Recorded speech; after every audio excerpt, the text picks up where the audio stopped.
Kung isa ka sa mga nagbabalak magnegosyo, lalong-lalo na sa mga nagbabarko o sa mga onboard ngayon, panoorin at tapusin mo ang videong ito. Meron akong i-share sa inyong mga tips kung paano makapag-umpisa ng negosyo dito sa Pilipinas. Pero kung ngayon pa lang tayo nagkita, ako nga po pala si Junry Salud, ang dating OFW, dating Marino, at ngayon ay isang baguhang entrepreneur at isang baguhang content creator.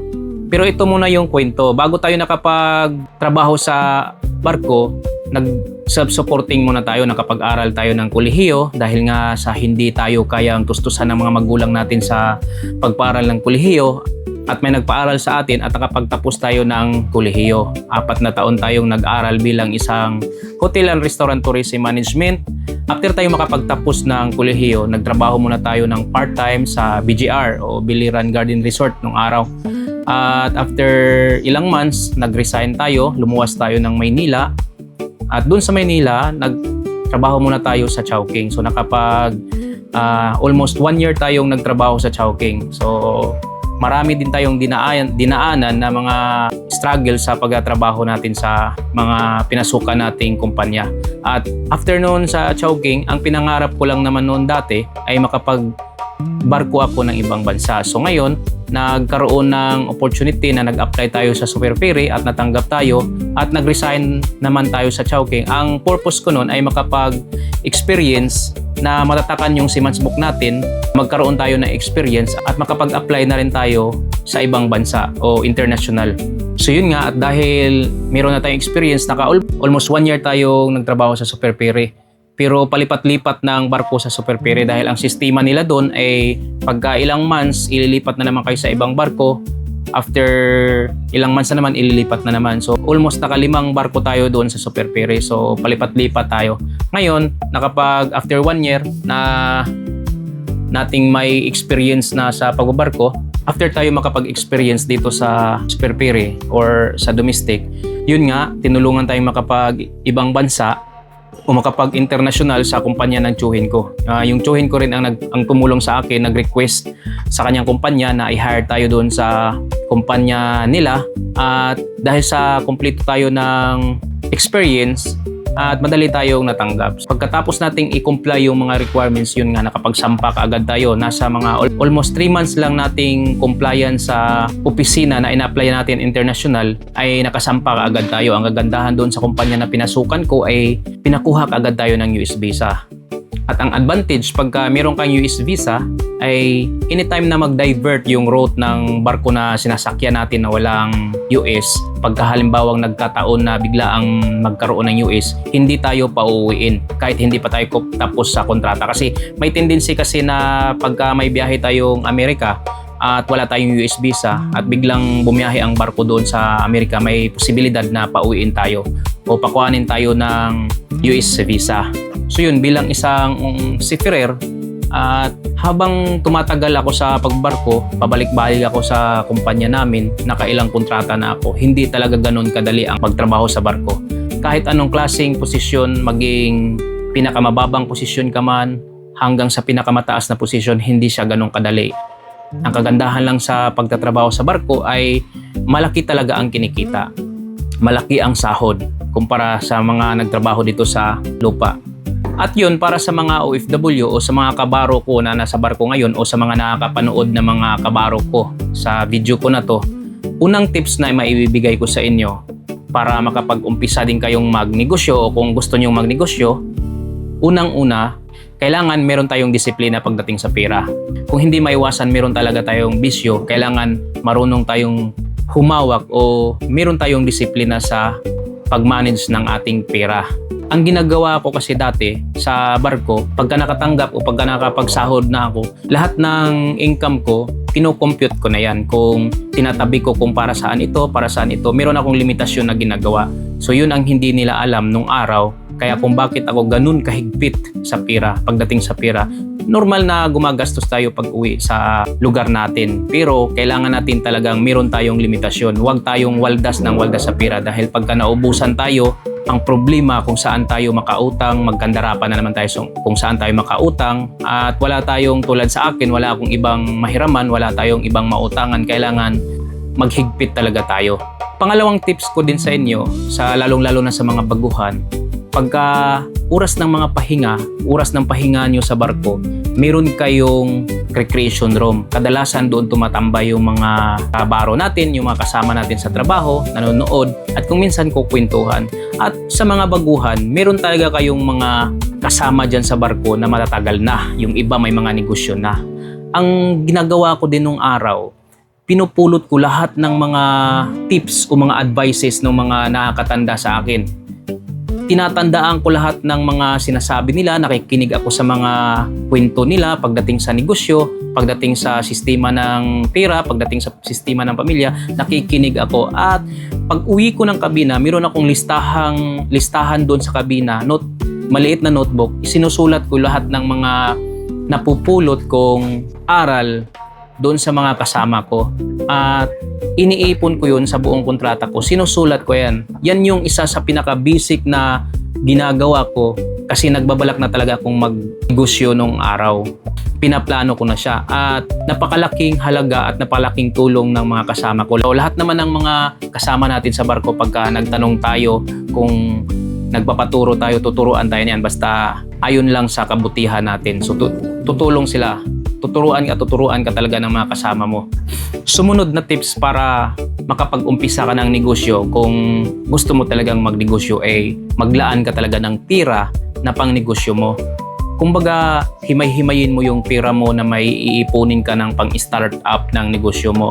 Kasi kailangan talaga ng kahit hindi ganong kalaking puhunan. Umpisahan mo lang sa maliit na puhunan para makapag-umpisa tayo sa napag-isipan nating negosyo.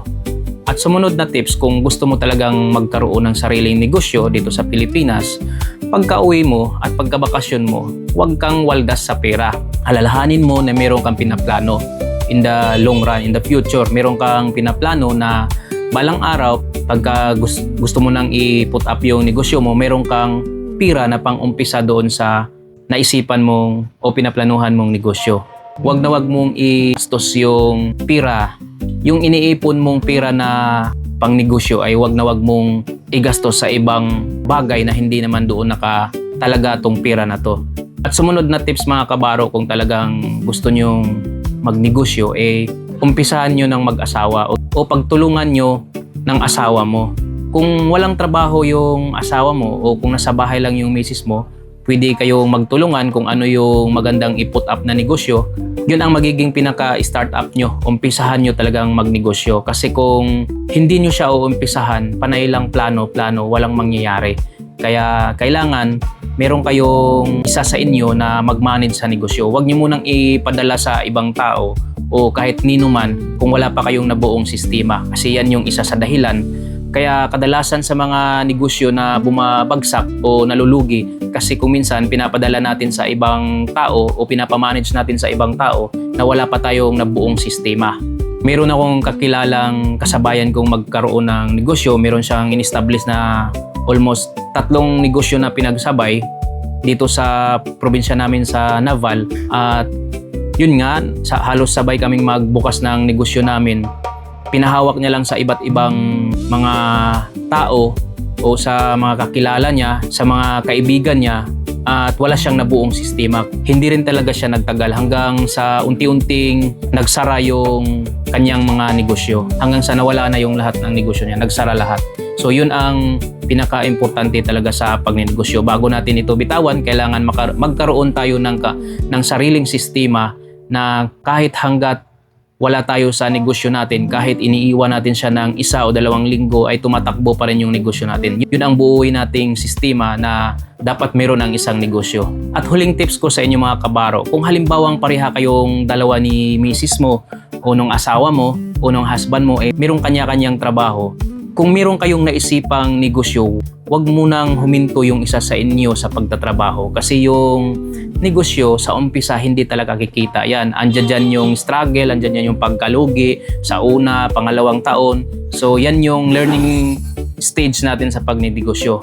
Ngayon, kailangan yung isa sa inyo ay hindi muna siya hihinto. Yun yung kukunan nyo ng pang-araw-araw na pangangailangan natin sa pamilya natin. So doon muna magdidepende yung expenses natin sa pamilya natin. Sa asawa mo na hindi siya hihinto sa pagtatrabaho. Kasi pagka hihinto kayong dalawa at tututukan nyo yung negosyo nyo kung halimbawang hindi talaga mag-click sa unang taon at parehas kayong walang trabaho at iniwan nyo booth yung trabaho nyo, wala na tayong mapagpunan ng pira, mag-a-apply na naman ulit tayo at yun nga, pag halimbawang nakapag-experience na tayo ng pagkalugi at babalik kayong dalawa sa pagtatrabaho, baka hindi nyo na rin maisipan na magnegosyo muli. Magkakaroon kayo ng pagkadala sa sarili nyo na pasukin ang panibagong venture sa pagninegosyo. Pero kung gusto mo talaga makasama ang pamilya mo, lalong-lalo na sa mga kabaro ko dito sa Pilipinas, pasukin mo talaga yung pagninegosyo kasi pagka tumagal at matutunan mo na yung sistema sa pagninegosyo at magkaroon ka na ng tinatawag nilang numbers every day, every week, or every month magkaroon ka na ng numbers at makita mo na yung numbers ng iyong negosyo na profitable ba o hindi. So, pagka halimbawang nakikita mo na yung ganong vision sa iyong pagninegosyo, malalaman mo na itong negosyong pinasok mo, meron siyang patutunguhan. At ang isa pa sa kagandahan, pagka halimbawang isa sa inyo ang magmamanage sa negosyo at ang isa ay magtatrabaho, kung halimbawang hindi mag-click yung unang inumpisahan na negosyo, meron pa kayong tsansa na mag-umpisa uli. Wag na wag mong gagawin na hihinto ka sa pagninegosyo at mag-umpisa ka muli. Tingnan mo kung saan ka nagkakamali sa una mong venture na pinasok na negosyo at i-improve natin ito. At ang pagkakamali sa negosyo ay hindi po iyan failure na down to down ka na. Ayan yung way para ma-improve natin yung sarili natin. Yan yung pinaka-learning process ng pagninegosyo. Kung hindi tayo magkakamali, hindi tayo matututo at hindi natin ma-improve yung ating skills sa pagninegosyo. At katulad sa pinasok ko na negosyo, itong motor shop business ko, yung Cycle Care Motor Shop dito sa Nabal, hindi rin siya ganong kadali nung inumpisahan ko ito dahil sa pag-uumpisa, unang-una, ang hindi ko talaga alam kung paano ang pagpatakbo ng isang negosyo. Pinangarap ko lang itong magkaroon ng ganitong negosyo dahil sa kahiligan nating magmotor at dahil sa meron tayong hindi magandang experience sa pagmi-maintenance ng motor, kaya naisipan ko dati na sana balang araw pagka nagkaroon ako ng motor shop business ay hindi ko ito gagawin sa mga customer ko. At yun lang mga kabaro ang mai-share ko muna ngayon at subaybayan nyo pa ang aking mga i-upload na video dahil i-share ko sa inyo kung ano yung mga natutunan ko sa pag-venture ko sa pagninegosyo. Lalong-lalo na dito sa motor shop business.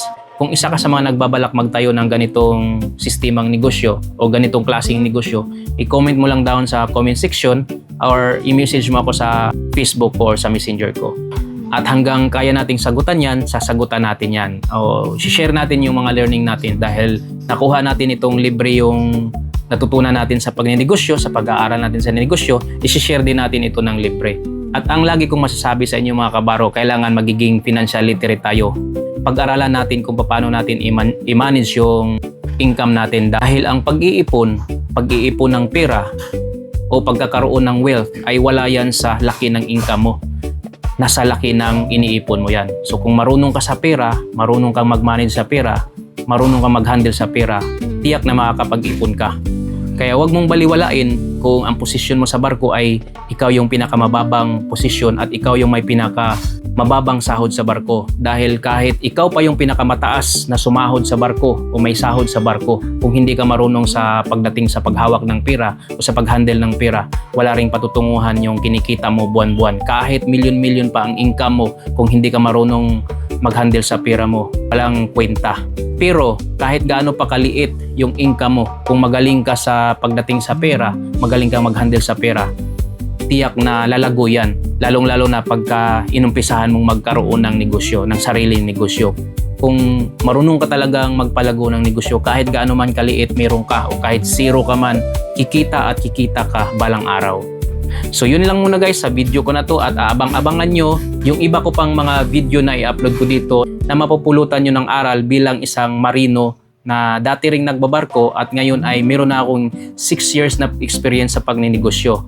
Marami ang nagsasabi na buti daw ako, gala lang ng gala, vlog lang ng vlog, hindi nila alam na yung mga binablog ko na mga lugar kung saan ako napunta, meron akong ibang pakay talaga sa lugar na yan. Sinasabay ko na lang yung vlogging. So halos araw-araw ako nandito ako sa negosyo ko nakatutok at yun nga, gumawa tayo ng maliit na opisina dito para magkaroon tayo ng sariling area na makapagplano tayo na walang makakaistorbo. So nandun sila ngayon sa labas, andun yung mga mekaniko at cashier natin nagtatrabaho. So dito ako nakakapag-create dito ako gumagawa ng vlog, dito rin ako gumagawa ng nagvo-voice over ng mga content ko, yung mga lakad ko, dito ko binubuo yung mga content ko. So sa lahat ng mga kabaro na gustong matutong magnegosyo, kung paano talaga ang mag-umpisa na magnegosyo, i-message nyo ako or i-comment ka dyan sa comment section at sasagutin natin yan dahil nung araw napakahirap talaga mag-umpisa ng magnegosyo dahil sa wala tayong matatanungan.